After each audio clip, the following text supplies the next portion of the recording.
गौतम बुद्ध के समय में मगध राज्य के एक छोटे से गांव में अनिल नाम का एक युवक रहता था। अनिल बहुत प्रतिभाशाली था, परंतु उसमें एकाग्रता की कमी थी। वह किसी भी कार्य को प्रारंभ तो बड़े उत्साह से करता, लेकिन बीच में ही उसका मन भटक जाता। इस कारण वह अपने जीवन में कोई महत्वपूर्ण उपलब्धि हासिल नहीं कर पाया था। एक दिन उसने सुना कि भगवान बुद्ध उनके गांव के पास के विहार में आए हैं। अनिल ने सोचा कि शायद बुद्ध उसकी इस समस्या का समाधान बता सकें। अतः वह अपने मित्र सुधीर के साथ बुद्ध के दर्शन के लिए चल पड़ा। जब अनिल और सुधीर विहार पहुंचे तो वहां पर बड़ी संख्या में लोग बुद्ध का प्रवचन सुनने के लिए एकत्रित थे। बुद्ध अपने आसन पर विराजमान थे। उनके चेहरे पर एक अलौकिक शांति थी। अनिल को लगा जैसे बुद्ध उसके मन की बात पहले से ही जानते हों। प्रवचन समाप्त होने के बाद जब अधिकतर लोग वहां से जा चुके थे, अनिल बुद्ध के पास गया और विनम्रतापूर्वक प्रणाम करके बोला, भगवान, मुझे एक बड़ी समस्या है। मैं किसी भी काम को शुरू तो बड़े उत्साह से करता हूं, लेकिन उसे पूरा नहीं कर पाता। मेरा मन बहुत जल्दी भटक जाता है। मैं कैसे अपनी एकाग्रता बढ़ा सकता हूं? बुद्ध ने मुस्कुराते हुए कहा, अनिल, तुम्हारी समस्या बहुत से लोगों की है।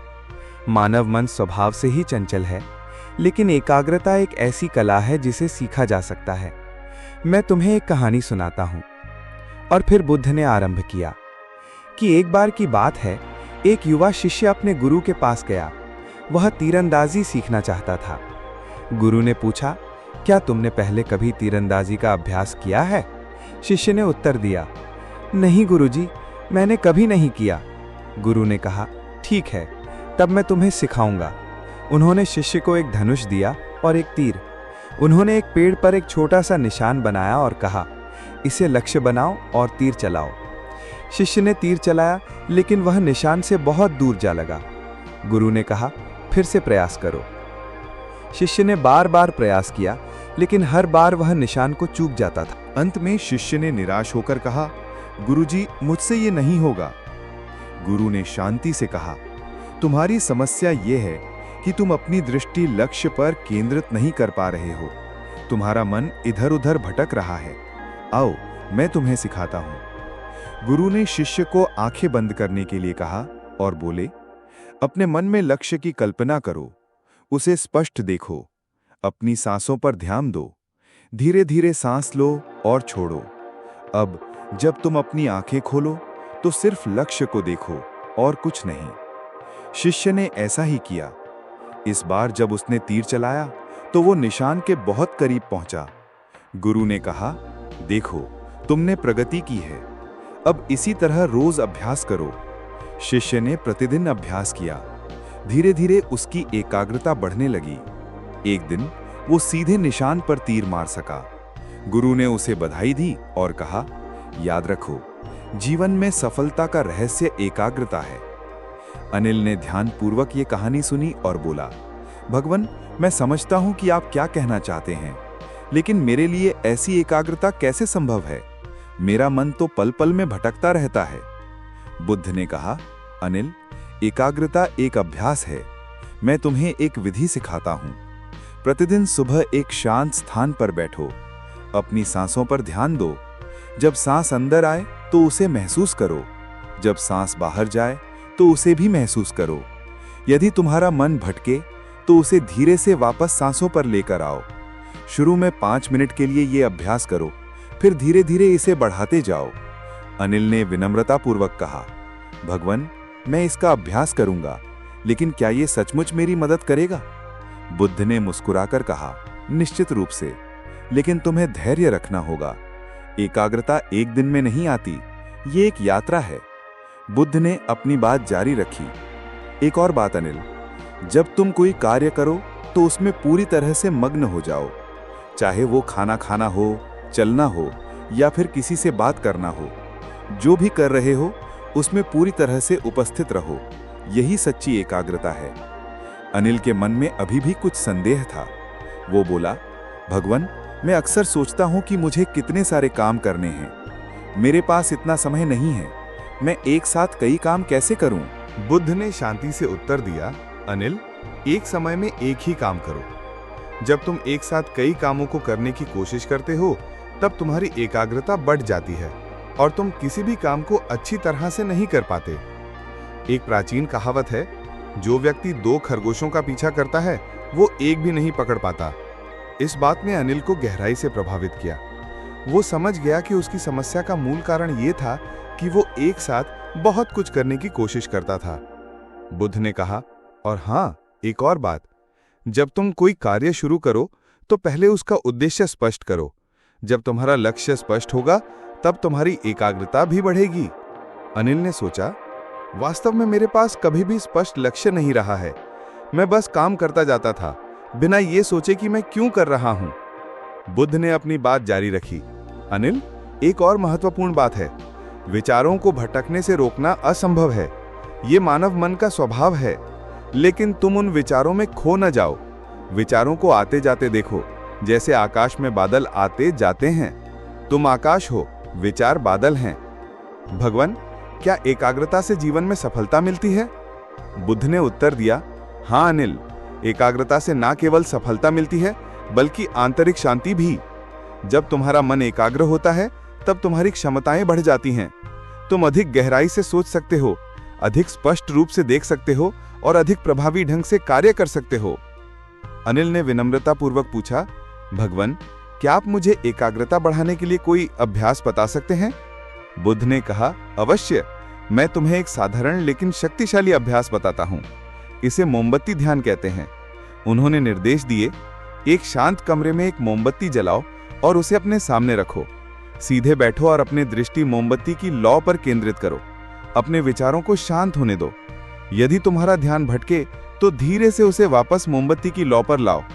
शुरू में 5 मिनट के लिए यह अभ्यास करो, फिर धीरे धीरे समय बढ़ाते जाओ। बुद्ध ने आगे कहा, यह अभ्यास तुम्हारी एकाग्रता शक्ति को मजबूत करेगा। इसके अलावा अपने दैनिक जीवन में भी एकाग्रता का अभ्यास करो। जब तुम खाना खा रहे हो तो सिर्फ खाने पर ध्यान दो। जब तुम चल रहे हो तो सिर्फ चलने पर ध्यान दो। जब तुम किसी से बात कर रहे हो तो पूरी तरह से उसकी बात सुनो। अनिल ने कहा, भगवान, जब मेरा मन भटक जाए तब क्या करूं? बुद्ध ने उत्तर दिया, अनिल, जब तुम्हारा मन भटक जाए तो स्वयं पर क्रोधित न हो। यह स्वाभाविक है। बस धीरे से अपने ध्यान वापस अपने कार्य पर लाओ। याद रखो, एकाग्रता एक अभ्यास है, एक यात्रा है। सुधीर, जो अब तक चुपचाप सुन रहा था, ने पूछा, भगवान, क्या एकाग्रता का अभ्यास हर कोई कर सकता है? बुद्ध ने मुस्कुराते हुए कहा, हाँ सुधीर, एकाग्रता का अभ्यास हर कोई कर सकता है। ये एक कौशल है जिसे सीखा जा सकता है। जैसे जैसे तुम अभ्यास करोगे वैसे वैसे ये बेहतर होता जाएगा। अनिल ने फिर से पूछा, भगवान, क्या एकाग्रता से आध्यात्मिक प्रगति भी होती है? बुद्ध ने कहा, निश्चित रूप से। वास्तव में आध्यात्मिक मार्ग पर चलने के लिए एकाग्रता अनिवार्य है। जब तुम्हारा मन एकाग्र होता है तब तुम गहरे अंतर्दृष्टि प्राप्त कर सकते हो। तुम जीवन के सत्य को अधिक स्पष्टता से देख सकते हो। सूर्य अस्त होने लगा था। विहार में धीरे धीरे अंधकार फैल रहा था। अनिल और सुधीर ने भगवान बुद्ध को प्रणाम किया और वापस जाने के लिए उठे। जाते जाते बुद्ध ने कहा, अनिल, याद रखो, एकाग्रता का जादू तभी काम करता है जब तुम इसका नियमित अभ्यास करो। जैसे एक बूंद बूंद से घड़ा भरता है, वैसे ही थोड़ा थोड़ा करके तुम्हारी एकाग्रता शक्ति बढ़ेगी। अनिल ने विनम्रतापूर्वक कहा, धन्यवाद भगवान, मैं आपके उपदेशों का पालन करूंगा। अनिल ने उसी दिन से एकाग्रता का अभ्यास शुरू कर दिया।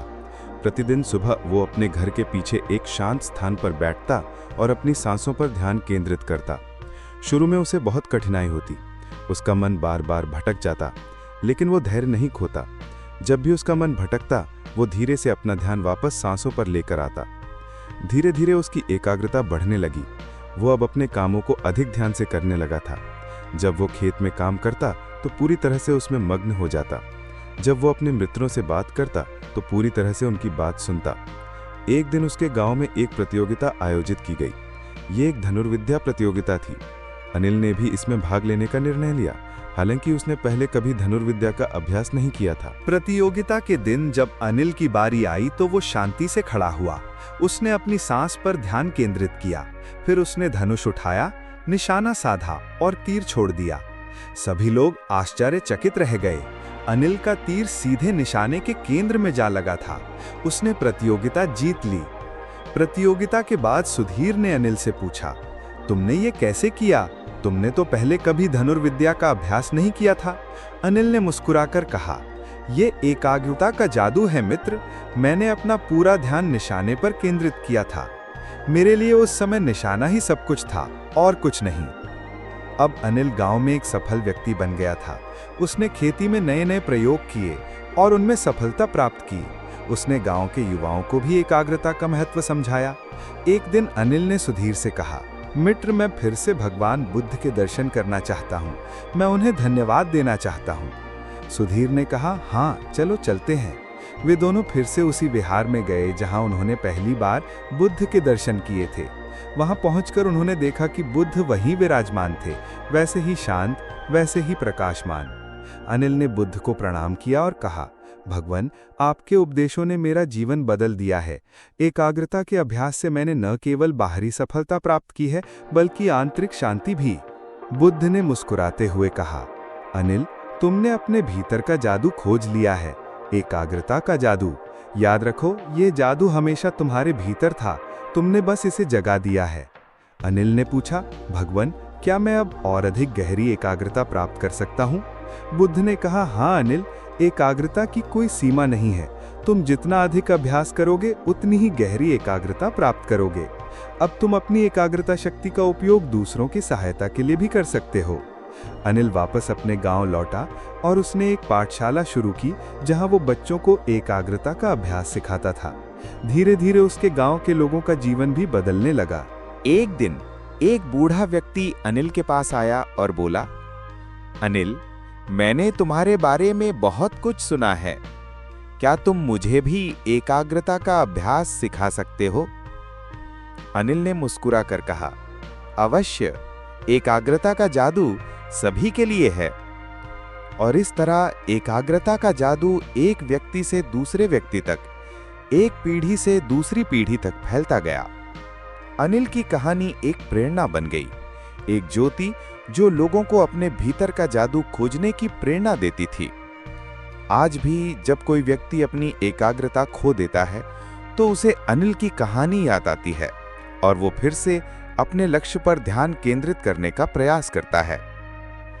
बुद्ध के शब्द आज भी गूंजते हैं, एकाग्रता का जादू तभी काम करता है जब तुम इसका नियमित अभ्यास करो। जैसे एक बूंद बूंद से घड़ा भरता है, वैसे ही थोड़ा थोड़ा करके तुम्हारी एकाग्रता शक्ति बढ़ेगी। एकाग्रता का जादू वास्तव में हम सभी के भीतर छिपा है। हमें बस इसे जगाने की आवश्यकता है और फिर हमारे जीवन में एक नए युग का आरंभ होगा। एक ऐसा युग जहां हम अपने लक्ष्यों को प्राप्त कर सकेंगे, अपने सपनों को साकार कर सकेंगे और अपने जीवन को अर्थपूर्ण बना सकेंगे। जब भी हमारा मन भटके, जब भी हम अपना ध्यान खो दें, तो हमें बुद्ध के शब्दों को याद करना चाहिए। विचारों को भटकने से रोकना असंभव है, ये मानव मन का स्वभाव है। लेकिन तुम उन विचारों में खो न जाओ। विचारों को आते जाते देखो, जैसे आकाश में बादल आते जाते हैं। तुम आकाश हो, विचार बादल हैं। इस प्रकार एकाग्रता का जादू हमें न केवल बाहरी सफलता दिला सकता है, बल्कि आंतरिक शांति भी प्रदान कर सकता है। ये हमारी चेतना को विस्तारित कर सकता है, हमारी अंतर्दृष्टि को गहरा कर सकता है और हमें अपने वास्तविक स्वरूप का अनुभव करा सकता है। एकाग्रता का जादू वास्तव में आत्मज्ञान का मार्ग है, मोक्ष का मार्ग है, परम आनंद का मार्ग है। अंत में यही कहा जा सकता है कि एकाग्रता का जादू हमारे भीतर की वो शक्ति है जो हमें हमारे लक्ष्य पर टिके रहने में मदद करती है, जो हमें हमारे सपनों को साकार करने में मदद करती है और जो हमें हमारे जीवन को अर्थपूर्ण बनाने में मदद करती है। जैसा कि बुद्ध ने कहा था, एकाग्रता का जादू तभी काम करता है जब तुम इसका नियमित अभ्यास करो। तो आइए हम सभी एकाग्रता का अभ्यास करें और अपने भीतर के जादू को जगाएं, क्योंकि एकाग्रता का जादू वास्तव में हम सभी के भीतर छिपा है।